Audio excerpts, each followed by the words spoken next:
gülərdin ay ışığında, görməyə gələrdin darıxdığında, dözməzdin həsrətə sən yoxluğunda. Bəs necə qalırsan məndən uzaqda? Bəs necə qalırsan məndən uzaqda? Kölgəm tək izlərdin sən gündüz gecə, gələrdin xəbərsiz bəzən gizlicə. Uzaq qalan kimi dönər dəliyə, dayana bilməzdin sən mənsizliyə. Dayana bilməzdin mənsizliyə. Gözlərin dənizimdi, mənsə sahilin, sahili.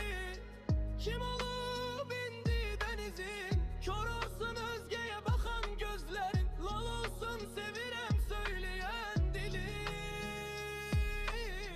Lal olsun sevirəm söyləyən dilin. Gözlərin dənizimdi, mənsə sahilin, sahili. Kim olub indi dənizin? Kör olsun özgəyə baxan gözlərin, lal olsun sevirəm söyləyən dilin. Lal olsun sevirəm söyləyən dilin. Yeter ay vəfasız bir yorulsan, her gün bir başkası, her gün bir ünvan. 3 günlük sevgine kimindi kurban? Azacık vicdanın kalıpsa utan. Azacık vicdanın kalıpsa utan, utan.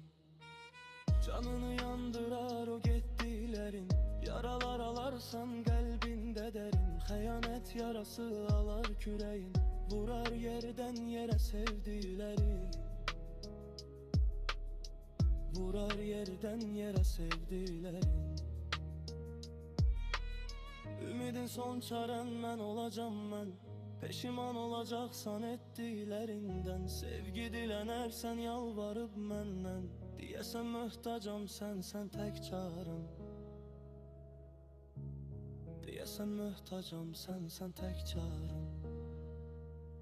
Tək çarəm. Səni sevməymiş şanssızlığım, sən etdin sevgimə sən haqsızlığı.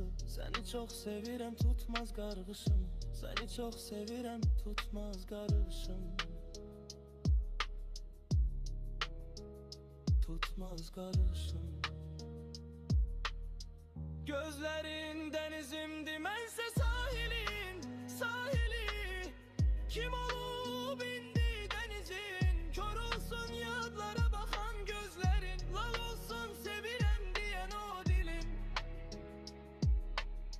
Lal olsun sevirəm deyən o dilin. Yeter ay vəfasız bir yorulsan, her gün bir başkası, her gün bir ünvan. 3 günlük sevdiğinde derindi kurban. Azacık vicdanın kalıpsa utan. Azacık vicdanın kalıpsa utan, utan.